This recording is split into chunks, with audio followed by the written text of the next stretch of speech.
welcome to Crosstalk. I'm Peter Lavelle.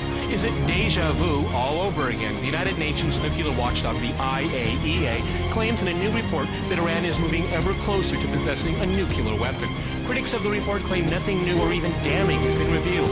Nonetheless, the drumbeat of war against Iran can be heard loud and clear.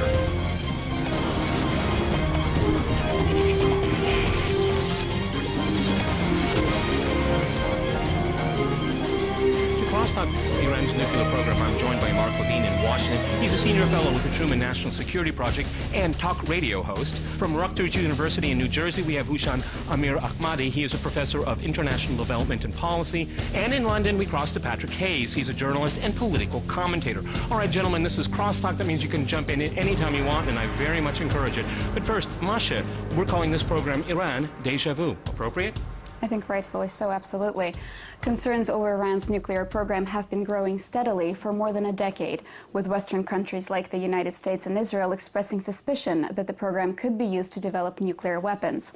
With the recent report by the UN Atomic Agency, these concerns could be nearing a diplomatic turning point. The report, issued last week, has unloaded what some believe to be a trove of intelligence showing that up until 2003, Tehran was pursuing weapons-related activities, including research on nuclear warheads. It is the first report of its kind that claims to offer explicit support for allegations that have so far remained uncorroborated. For us, there is no reason not to believe what the IAEA has been saying, especially because it effectively confirms the concerns that were already existing and were already recognized by the UN. The U.S., joined by France and Britain, are now considering a range of options, in addition to the 4 rounds of sanctions already in place against Iran. Options that Israel has warned could include a military strike. Meanwhile, Iranian President Mahmoud Ahmadinejad has been defiant, promising not to yield to the pressure and calling the findings fraudulent. The Americans have fabricated a few papers and given them to the IAEA chief. And he speaks here and there about these papers. Why don't they even publish one report on the United States? Why don't they publish even one report on the friends of the United States? Iran maintains that its program is meant to obtain nuclear energy for electricity only. But the U.S. and its Western allies are worried a nuclear-armed Iran could lead to a regional arms race and poses a direct threat to Israel. What most people do not realize that even China and India, that are considered less enthusiastic for sanctions, are extremely worried because an aggressive Iran, nuclear Iran, can threaten hundreds and millions of people in these countries. However, because the report fails to state whether Iran's efforts have resumed or tapered off since 2003, there's still no concrete reason to think it poses a genuine threat. Likewise, the report does not indicate whether Iran possesses weapons-grade enriched uranium or the capacity to produce it. To that end, talk of military strikes could be premature, unless justifying this type of action was the report's original purpose. And that is what everybody's talking about. Well, let's talk about what everyone's talking about. Hushan, if I could go to you at Rutgers University, this IAEA report, we've had a little bit of time now, almost a week now, to digest it. Is it all hype or is it alarming? Take a side. Well, it's hype, really. I mean, I read the report several times and then compared that to the previous report. There is very little new in this report, a lot of repetitious statements and a lot of accusations that really doesn't hold. After all, IAEA it really violates its own law of transparency. It does not cite the sources that it has used to put this together. Second, IAEA is claiming that something was happening back in 2003, before 2003, but it is not really saying that after that, that it has any information. It says may, the word may, M-A-Y, is used over and over, that it may be developing an explosive device. And anywhere it talks about the militarization of this programs, the Iran's nuclear programs, it basically uses the word possibility. Possibility. Okay, this sounds like there's a lot of hypotheticals in this report. Okay, all right, Mark, what do you think about that? The IAEA report is more than 1,000 pages with intelligence from more than 10 countries, and it shows in detail not just that Iran is 4/5 of the way to developing a highly enriched uranium program, but that it has 14 separate designs for installing the nuclear warhead on its medium-range missiles that can reach virtually everywhere in the Middle East. No one can dispute that the Iranian nuclear program is out there for a nuclear bomb, least of which the leaders of Iran, who keep saying they want to annihilate Israel. Saudi Arabia is scared. After all, this is the country that just tried to kill the Saudi ambassador in the United States in a terrorist attack. Well, this will lead to a nuclear arms race. That's alleged, okay? Patrick, it seems to me, more than alleged. Gentlemen, I got to go to Patrick first before we really jump in here. Patrick in London, it seems to me, and I'm not going to take a side here, but it seems to me that instead of really looking at Iran, everyone's looking at the IAEA, and it's cast a huge shadow over itself, because if we compare it to the last report over the last head of the nuclear watchdog, this one seems amazingly politicized. And as Mark pointed out, 10 countries provided information to this report, but those countries are not mentioned whatsoever. No, I think really this report does go to show just how political the IAEA is. And I really want to go back to fundamentals to start off and really ask, well, what is this officious UN-affiliated body doing in Iran in the first place? I don't think it has any real business there. I would like to kind of say from the outset, really, I think weapons inspections, and we see this going from 2003 to now, really, are playing a much broader role in the way in which Western countries now intervene in countries such as Iran.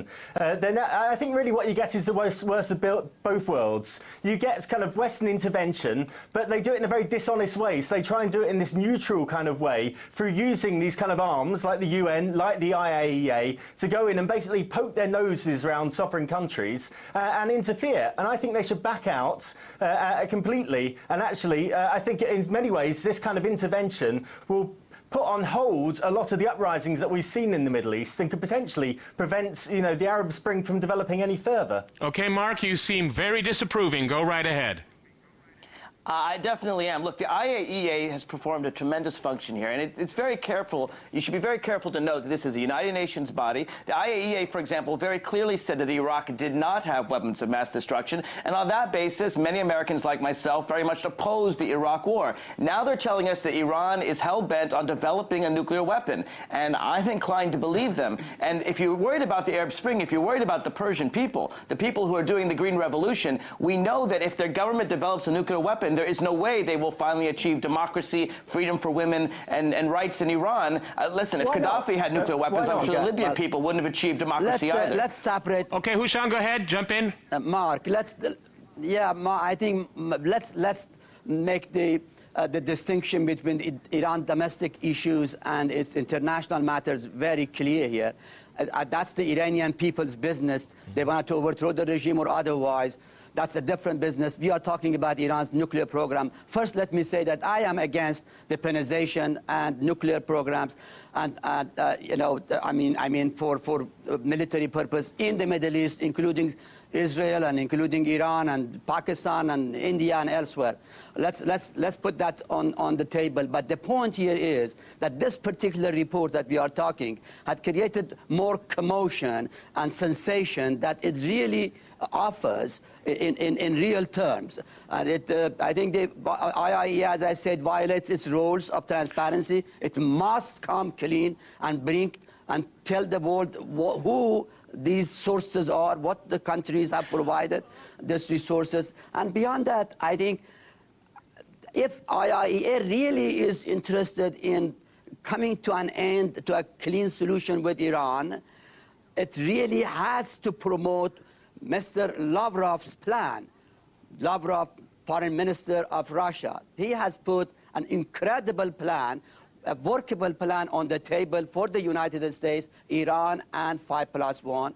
We know for a fact that Iran has accepted the basic frameworks of that plan. The U.S. has accepted.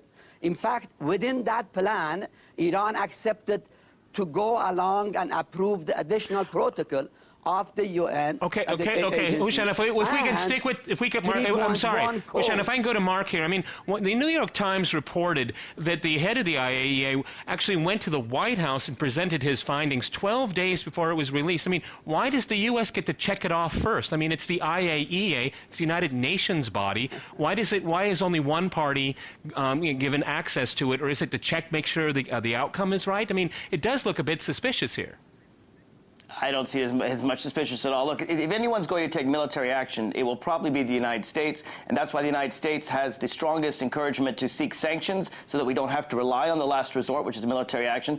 President Obama ran for president and said that Iran will not become a nuclear power. Now, either President Obama will keep his promise or he won't, but the IAEA wants to make sure, I think, that the United States is on board, and I don't think that process is the big deal. I do want to answer Hushan's point, though, about domestic interests in Iran, and the reason why they're important is that whatever you think of Pakistan, India, or Israel, these are democracies. These are countries controlled by their people. In Iran, you have a country, a government that very much imposes on its people. The Persian people want freedom. They don't want this dictatorship. They don't want to have women treated as second-class citizens. Mark, before we go to the break, I'd like to ask Mark a question before we go to the break. Okay, that's all nice and fine what you said about democracy, but the nuclear program in Iran is actually quite popular with the population. Well, it depends on who you talk to, right? Whenever you have a dictatorship, it's very difficult to trust polls. I think the Libyan people are quite happy that Gaddafi did not have nuclear weapons, and I think that if the Iranian government has nuclear weapons, it's a really sad day for the Persian people above all. Okay, Patrick, do you want to jump in? Go ahead. Patrick, go ahead. Very quickly, I was very struck by the fact that Mark seems very happy to speak on behalf of the Iranian people. I think they should speak on their behalf. They should rise up and overthrow. They are. They're revolting. And the government's putting them down. And I think a sustained war. Patrick, I'm going to jump in here. We'll come right back to you after our short break. And after that short break, we'll continue our discussion on Iran. Stay with RT.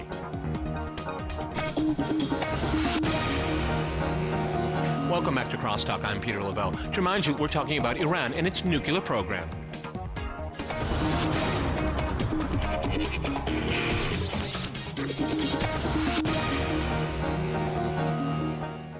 Okay, Patrick, I want to go back to you because you had the last point to make in the first half of the program. One of the things I think is very interesting here is, and I'll be a little bit provocative and I want to see how you guys react to it, but it's really, looking at the report, it's not really an analysis of Iran's nuclear program. It's a case to go to war against it. Well, I do think that the IAEA and, as I said, other weapons inspectors bodies are playing an increasingly important role in effectively paving the way towards potential war. I think that was very evident with the Iraq war, with the formulation of the dodgy dossier. I know that the IAEA weren't directly involved with that, but the former Director General Hans Blix certainly was, who did a lot of the inspections in Iraq and headed that up. But I guess more fundamentally, I just wanted to make this point. I do think, the fact that the US were given privileged access for anyone else to this report, the fact that actually the IAEA is nominally independent but does ultimately just answer to the UN and also to Obama, the fact that actually this is being considered in the first place as a legitimate thing, that an international body can start to effectively poke its nose in other countries' business, recommend the imposition of sanctions, and effectively start to talk, as Mark started to do, on behalf of the Iranian people and saying this isn't in their interests. Well, actually, they should be able to determine what's in their interests. Let's talk about whose interest this is all about. Right before the report came out, Mark, I want to talk to you in Washington. We had a scandal coming out of the Israeli cabinet about Netanyahu trying to get members of his coalition government on board for an attack on Iran, and then the report comes out. I mean, maybe that's psych ops or something like that, but it certainly can't be a coincidence. And Israel has been itching for the U.S. to bomb, to destroy the nuclear program that is there in Iran for a long time now. I mean, is this coming to an head? Well, first of all, it's silly to presume the IAEA is a tool of anyone. As I noted, in the Iraq War, the IAEA made very clear against the United States government, then controlled by President Bush, that Iraq did not have nuclear or any weapons of mass destruction. Bush went to war anyway. So the IAEA is not a tool of the United States. Look, a war is coming unless Iran's nuclear weapons program is stopped. It's that simple. It may be from Israel, it may be from the United States, it may be from Saudi Arabia, it may be from the UAE. You're assuming that they do have a program. Is to do sanctions now. Okay, Hushan, let's go to Rutgers University. Go ahead. The IAEA the IAEA that went against Mr. Bush in Iraq was headed by Mr. al-Baradei. And that very Mr. al-Baradei, in an interview in Times Magazine, flatly said that Iran has never had, as far as he is concerned, a nuclear program designed toward militarization. So the same IAEA that went against Mr. Bush, the same IAEA now has said that Iran doesn't have that militarization program. This is a completely different it's not the same IAEA, as you know. By a completely different person. Patrick, go ahead. IAEA gave a report. Let Patrick jump in. Gentlemen, let's go to Patrick in London. What we're seeing is kind of scaremongering here. Basically, war is imminent unless Iran stops building nuclear weapons. No, it's not. Ultimately, it needs to be for the US and Israel to decide whether or not they decide to declare war on Iran. Just the fact that it does build nuclear weapons doesn't necessarily mean they're going to use them. And who is it really for the US, Israel, the West to decide who or who doesn't develop nuclear weapons in many ways? I mean, why shouldn't it be for those sovereign countries to make those decisions? I just wanted to make this point because I think what we're seeing here really is a modern form of colonialism from these countries. They're using weapons inspections agencies, the UN, etc., to keep down these countries that they see to be disobedient, unruly, not trustworthy of possessing these kind of weapons. I think that's really problematic. Patrick, it speaks to this kind of old form colonial mentality. It's got nothing to do with colonialism. Saudi Arabia, the United Arab Emirates, Egypt, Turkey. You're going to have all these countries develop nuclear weapons. You're going to have a nuclear arms race. Let me jump in here. Gentlemen, the only people please let me jump in here. Bomb is America. Gentlemen, let me jump in here. Mark, if I can go to you, I'd like to read a very short, one sentence from the report. To date, Iran has not provided the agency access to the heavy water stored at the uranium conversion facility in order to take samples. Now, that's an accusation here. But if you check, heavy water production is not covered by Iran's safeguards agreement. I mean, it's saying Iran is doing things that it shouldn't be doing, but it's not true. I mean, the fact of the matter is there are certain things that don't fall under agreements that Iran has signed, but they're still accused of not being cooperative. I mean, it's a blatant mistake in the report. Iran has signed the nuclear non-proliferation treaty. And it's also signed a safeguards agreement, an additional, the most scrutinized nuclear program in history. And Iran, well, except that Iran is not allowing the IAEA to scrutinize that program. Look, if Iran had a peaceful program, originally they said they were going to take their lower enriched uranium, ship it to Russia for processing, that it could only be used for peaceful purposes. Whatever happened to that idea? Well, Iran recognized that they've actually shipped it off. They couldn't develop their nuclear warheads. The IAEA has made very clear in a very, very detailed, and if you haven't read those appendixes in the 14 pages as they show the design of the Iranian warhead and how the nuclear bomb could be put in that warhead. I mean, I think you're living in a dream world. And the thing is that the other countries in the region, and it's not just Israel, and Saudi Arabia, and the UAE, and Egypt, and Turkey, and soon you will have a massive nuclear arms race in the Middle East with a lot of terrorist groups. Okay, well, there's only one country. I'd like to go to Husham. I'd like to go to Husham because there's one country in the region that does have nuclear weapons, and it's Israel. Go ahead. Husham, in Rutgers University. Go ahead. Okay, first Iran has responded in detail about those quote-unquote studies that dealt with the building a nuclear device or weapons of the military stuff. That has been already, IAEA already has those informations very clearly. Sean, why does Iran need nuclear weapons? If IAEA, why do they need them? That's a good question. No, I mean, who's threatening to attack Iran? The only time Iran would get attacked is if it develops nuclear weapons. Why don't they just give them up? My friend, you cannot tell a country not to do any studies for any reason. I mean, the fact you that can tell a country not to develop nuclear weapons. It doesn't mean they're building it. No. I mean, so then stop. Of course they're building it. Why do they need it? They have all the energy they need. Gentlemen, that's a very good question. Hang on here. Hang on, everybody. Patrick. I am a professor. Patrick, let me go to Patrick in London. Okay, look, I mean, there are thousands of troops on both sides, American troops on both sides of Iran. There's a very strong American fleet to the south, okay? And it's being threatened constantly with attack and maybe even evasion. So, I mean, if I were part of the political elite in Tehran, I would probably want a nuclear weapon because, you know, if you don't, then you fall down the path of what, Iraq, Libya? I mean, no wonder North Korea has gone down that path. I mean, I'm just saying that countries act rationally in their own national interests.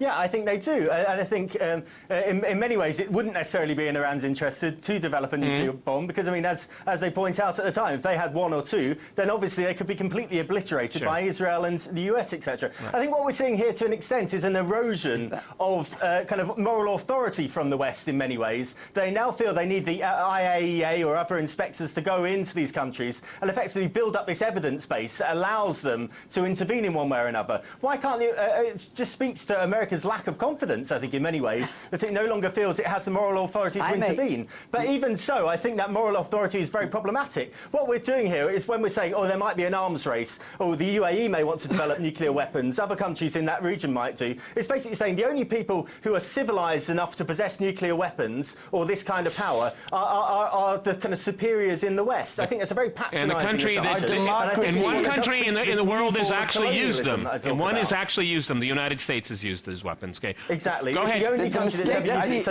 Mark, go ahead. Mark, go ahead in Washington. I think the mistake that Patrick and Hushan are making is they're conflating the Iranian government with the country of Iran. And they say Iran, Iran, Iran is if the government represented the people of Iran. They do not. The people are very much trying to overthrow their dictatorship. The Persian people happen to be some of the most pro-Western, pro-Israel, pro-democracy, pro-women's rights people in the Middle East. But they are being put down by their own government. And I fear that their own government may well use nuclear weapons to put their own people down. Democracies having nuclear weapons is one thing. When a dictatorship has them, it leads to a far more dangerous world. Hushan, go ahead. That's all right. Just Mark. Just first. All right, Hushan, go ahead.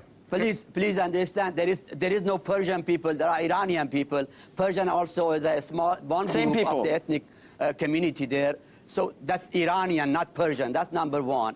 Second, in fact, those Iranian people are also, I'm sorry?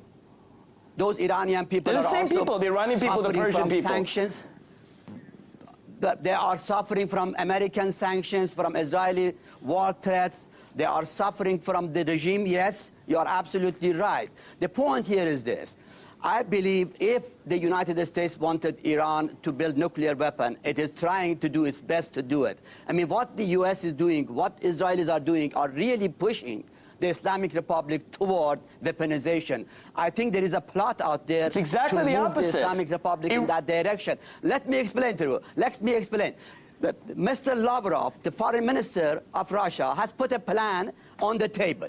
The plan says, let's work a deal between the 5+1 and Iran on an incremental basis, under which Iran will suspend its illicit activities and the U.S. will lift sanctions. Now, in part of that plan, Iran has accepted to ratify the additional protocol. It has accepted but to go along why won't Iran give its nuclear materials to Russia for processing the way they promised they would? It will be part of that. They have accepted to send that spent fuel to Russia. They have accepted any. Hold on. All right, gentlemen, we're fastly running out of time here. Patrick, I want to give you the last word in the program. All I am saying is that how is this all going to end? Is this just a drumbeat to war? Go ahead. Yeah. I'm quite gobsmacked by Mark's kind of assumption that he can speak on behalf of the Iranian people, you know, better than they can. You know, he seems to see himself as some kind of guardian of the Iranian people who can't be seen to actually take their own initiative and actually overthrow the governments themselves. I think any intervention that the West makes into Iran is going to put any kind of potential uprising or Arab Spring in Iran on hold. All right, gentlemen, we've run out of time. We'll see where this goes. Many thanks to my guests today in London, Washington, and at Rutgers University, New Jersey. And thanks to our viewers for watching us here at RT. See you next time. And remember, crosstalk rules.